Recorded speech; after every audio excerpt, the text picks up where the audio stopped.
Anyway, we're going to find out through some nifty little exposition here that there's a big interstellar comet, asteroid, meteor, whatever, that's going to do a flyby of Earth really close. Maybe a little too close? I guess we'll find out.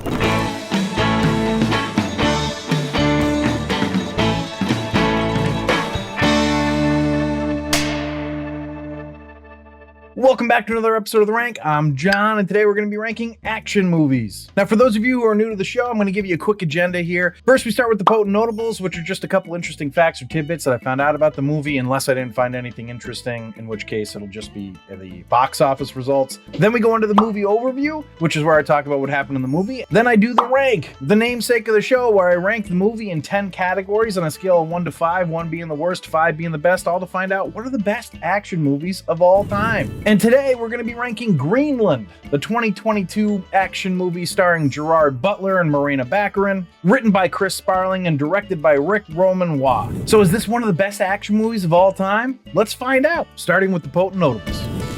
Potent notables. So as always, we start the potent notables with the movie's box office results. Greenland made nothing domestically because it ended up not getting released due to COVID, but it's estimated to have made about $32 million on video on demand. So I guess that's something. And $52.3 million internationally for a worldwide total of $52.3 million plus the, I guess, $32 million estimated amount for video on demand. Now, this was against the budget of $35 million, so, it didn't do too bad, hence we're getting a sequel. Now, the comet in the movie is named Clarke. So this is a tribute to Sir Arthur C. Clarke, author of the 1993 novel Hammer of God, which describes the impact of an Earth-killing asteroid. Now, the movie, you see, they filmed in Iceland and called it Greenland. And I just feel like it syncs up well with what the Vikings did, right? Because they were like, yeah, Greenland, that's really great. You should check out all the great scenery. Don't go to Iceland, though. It's not good. So they basically just described what was on Iceland to make people want to go to Greenland so that they'd be like, well, this fucking sucks. All right, and finally, originally this movie was going to be directed by Neil Blomkamp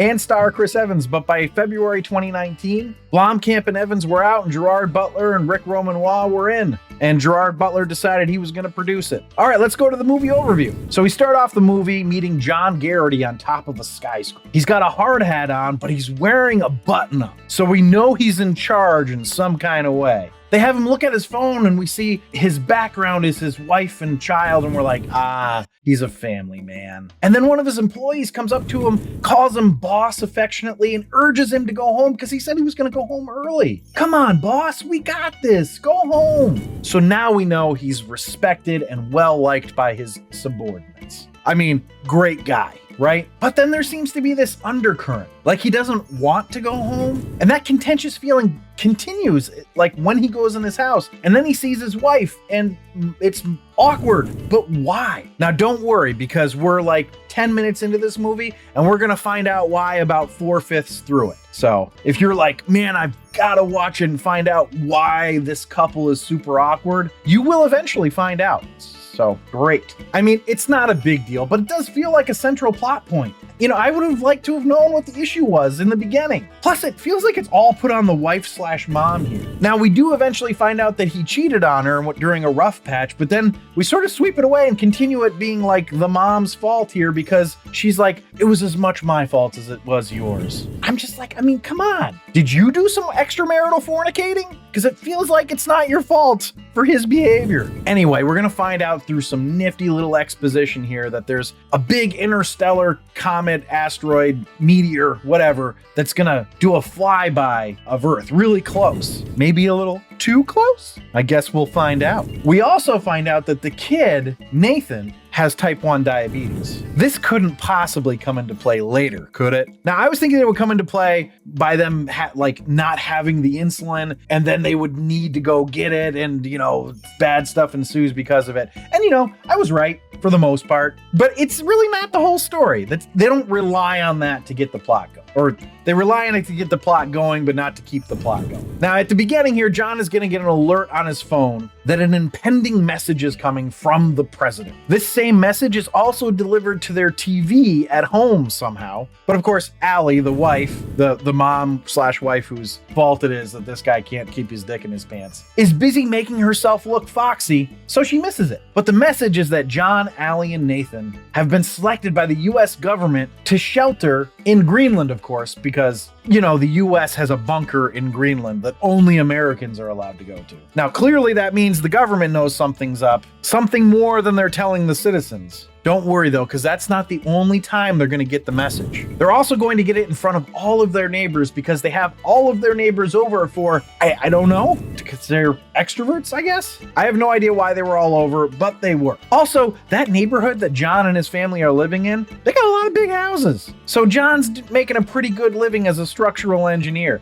Also something that we did not find out until way later in the movie, like halfway through, at least not the 4/5 this time. We're just like, oh, he's got a hard hat on and a button up, so he's probably not a grunt. So I guess that means he's a structural engineer. This message also comes at the worst possible time because it comes right after Tampa gets just demolished by the first fragment of this meteor. Now, that meteor produced a large enough shockwave that it knocked John over in Atlanta, like what, 1,100 miles away? I don't know how far away it was. It was far away. And this is where things start to get a little crazy. You have a sort of harrowing moment next where one of the neighbors is begging John and Allie to take her daughter. But see, the cryptic message from the president said that you can't bring anybody. You can only bring yourselves. And they've got to get to this Air Force base by 9:45 p.m. so they don't miss their flight. We get a real obvious foreshadowing next with the kid, Nathan, taking a blanket out of his bag, and you see the camera watches as the insulin falls out next to him onto the seat, and you're like, well, they're gonna forget that. And that was the moment where I thought we were gonna get into the plot. They would have to go back and they'd miss their flight and they'd have to scramble to get another flight or something like that. But no, John goes back to the car, gets the insulin,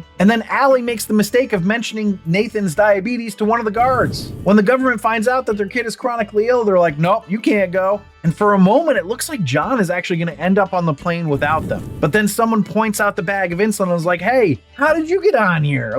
My sister's kid couldn't get on. They got, sent away because he had diabetes. So now John knows. He's like, I bet they found out and they got kicked off, so I'm gonna get off this plane. And it was just in the nick of time because guess what happens to these planes? They all blow up. So phew, lucky guy. I mean, I guess that does mean that there's gonna be some extra spots open in the bunker in Greenland, right? Because like a whole bunch of people died, so that's good. But now they're separated. So a good portion of this movie is them trying to get to Allie's dad's house to meet up there. And when we also get to see how humanity would react to an extinction level event. And they don't handle it great. To the point that one guy kidnaps Nathan and then steals Allie's wristband to try to sneak their way to Greenland. Again, I guess I should say, nobody knows it's Greenland yet. The name of the movie is Greenland, so the audience is like, they're going to Greenland. None of the characters know it. But we do find it out because in another scene, John is going to be in the back of a truck, like riding to Canada with a bunch of guys. And he's going to find out from one of those guys that it's actually Greenland that they're going to, although it's not confirmed or anything. It ends up getting confirmed later. The hard part is that another guy is going to try to take his wristband because he's a foreigner and he shouldn't get to go because he's not American, you see. And then John kills him with a hammer. I don't know if I was alone here, but for me, at this point, this is where the movie started to drag a bit. One thing I did like was how harrowing they made the guy dying by John's hand. Like, he was absolutely horrified by it. I like that because I feel like a lot of times in action movies, they have the average Joe kill somebody and then he's like, yes, this is what I do now. I kill people. Anyway, that's not John, which is a cool aspect to his character. Now, I was definitely emotionally invested in Allie getting Nathan back after he was kidnapped, and I really liked that the kid sacked up and said that these people weren't his parents. You see, after they got to like the base or whatever, they're like, no, we've got a wristband. This is our kid. And they told the kid, shut your face. And then the kid was like, no, I'm not going to shut my face because you're not my parents. Then they got arrested. Anyway, there was definitely some catharsis there. But it feels like they tried to fit a little too many of these cathartic moments in. Like, oh, he cheated on her, but the grandpa is going to forgive him. And then she's going to forgive him. And okay, we get it. They're bonded by this terrible adventure, right? Eventually they do make it to Allie's dad's house. They meet up, obviously, because the grandpa's going to talk to John and be like, you shouldn't have cheated on her. And he's going to be like, yeah, whoops, in Scottish. And eventually after the nice little family reunion, they're gonna leave because John is convinced that he can get them to Greenland because he heard on the back of that truck that the people that were on their way to Canada were on their way to these guys that were flying to Greenland to get onto the base. Now, apparently that wasn't really widely talked about because even though there are people like everywhere right now, just everywhere is crowded no matter where they go, not at the airfield that's flying to Greenland, flying to the one place that essentially is safe. Now, if you thought that when they got to the plane and they got on the plane by essentially forcing this guy to let them on, that there couldn't possibly be any more trouble for this family, well, you'd be wrong. They end up crash landing in Greenland and have to hike a mile to the airbase. The 2 pilots died. But when they get there, the military greets them with open arms. Now, I have to say, I wasn't expecting that. I thought there was going to be it was going to be harder, but I kind of like that they didn't add more strife at that point because the crash was enough, right? And I could also see how,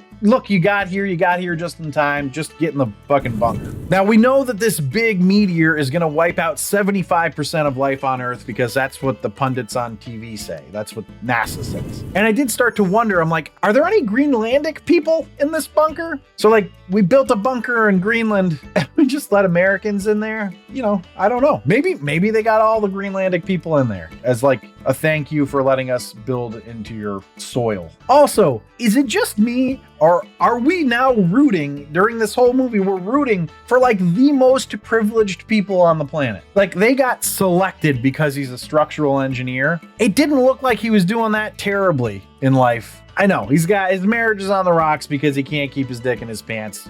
I don't really feel bad for him for that, but we're sitting here like, oh man, I hope the family gets back together and she should forgive him because there's no real contrition here. It's just that they almost died and he wants to save them. So it's like, because he got selected, we're like, yay for this family. And I did really want them to get to Greenland and save this family, but like everyone else is gonna die. So I was like, is this propaganda of some sort? Are they setting us up to like be okay with only the elite are gonna survive some sort of upcoming apocalypse? Now, I don't really think that, but I could see that becoming a conspiracy theory. Why not, right? There's been worse. Anyway, that's the end of the movie. It was good enough for me that I am interested in seeing the sequel, but let's find out how it ranked. A rank. All right, so the rank is where I rank the movie based on 10 categories: story, acting, originality, action sequences, film coherence, hero appeal, villain appeal / hatred, supporting characters appeal, the final showdown, and my rank. I rank it on a scale of 1 to 5, 1 being the worst, 5 being the best. But before I dive into the rankings here, if you're enjoying this episode, please leave a like down below. It really does help us out. But without further ado, the first category is story. Now, the overarching story is there's a meteor headed to Earth and it's going to destroy Earth, basically. So that's the macro part of the story. On the micro side, it's the journey of one family to find safety in a pending apocalypse. So that's a good story, methinks, which is why I gave it a 3.75. So let's go to acting. Now, I don't want to bash a kid's acting because, you know, he's just a kid, but also he's a kid, so he's not that great. Honestly, the acting was fine here. It was never bad and it was never amazing, but they drew me in enough that I was engaging and empathizing. So they deserve credit for that. And I just want to say, I thought that David Denman was really good in it as like a highlight here.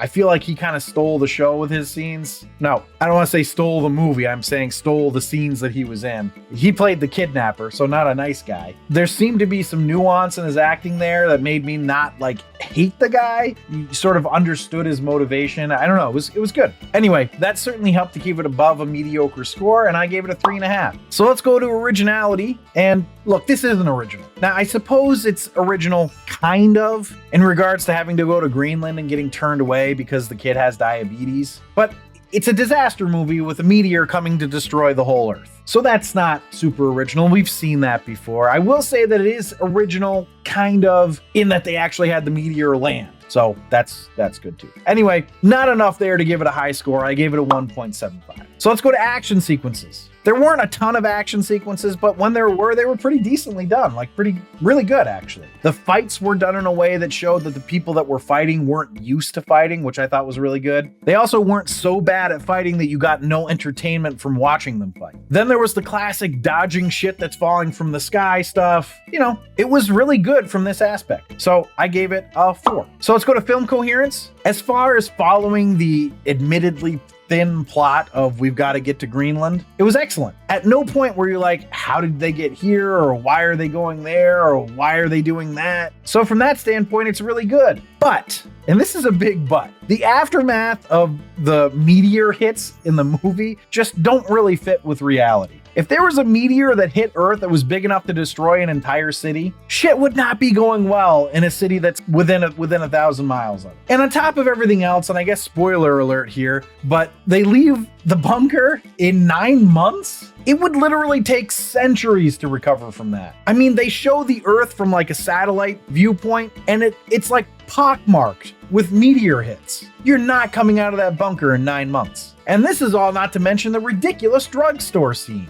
Why were they shooting everyone? The whole place was being looted. They could have just gone in and looted. Like nobody was fighting them for the stuff. Anyway, I ended up giving it a 3.75, which is a high score because it really did cohere to its plot. There wasn't that bad of stuff, and I can't really knock it for not being scientific. I mean, this is not what the movie is for. The biggest knock for me is really the drugstore scene. So that brings us to hero appeal. John Garrity is kind of vanilla, right? I mean, he's okay. It's not like you're rooting against him. Honestly, I wanted him to make it, but like, I wish we didn't have this cloud of infidelity hanging over him for the whole movie. I just don't understand what the point of that was. And before you explain to me that they did that so that there could be a reason that there was friction between them so that this experience could bring them back together, I mean, that's just not a compelling reason to me. Either way, he was fine. I gave him a 3. So let's go to villain appeal / hatred. So this category doesn't really fit this movie that well, but the villain is the meteor, right? I suppose an extinction level event meteor is kind of a 5 villain in real life, but you know, not necessarily cinematically. I will say though that this sort of Damocles hanging over them for the whole movie did make it interesting, so I gave it a 3.25. So that brings us to supporting characters appeal. I suppose the supporting characters were the way too understanding neighbors, Allie's dad, and then all the various goons and people they meet along the way. So for instance, the guys who come into the drugstore inexplicably shooting people, and then the one guy lets Allie and Nathan go, they sucked. The grandpa was fine. The people John meets in the truck are fine. I think the tension that built by the couple Allie gets stuck in the car with Nathan, who end up kidnapping Nathan, had the strongest appeal of all the supporting characters, actually. And they bring up the score.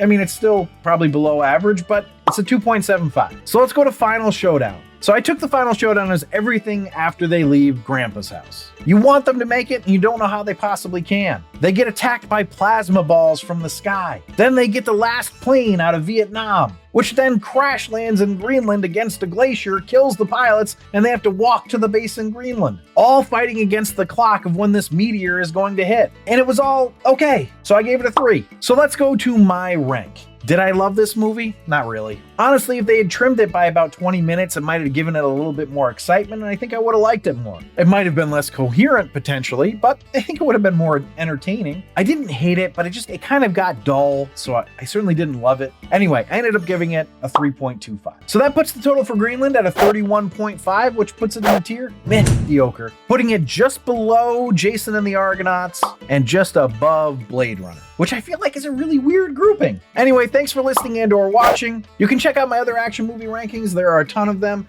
Or you can watch any of the other movies or sitcom episodes that I've done rankings for as well. And if you'd like to see a list of our action movie rankings, you can do that on our website at therankpodcast.com. Please remember to like, subscribe, review, and comment. If you want to reach out to me directly, you can email me at john@therankpodcast.com with your questions, comments, or suggestions. If you really want to support us monetarily, you can do that at Patreon at patreon.com/therankpodcast. But that's the whole show. So, bye.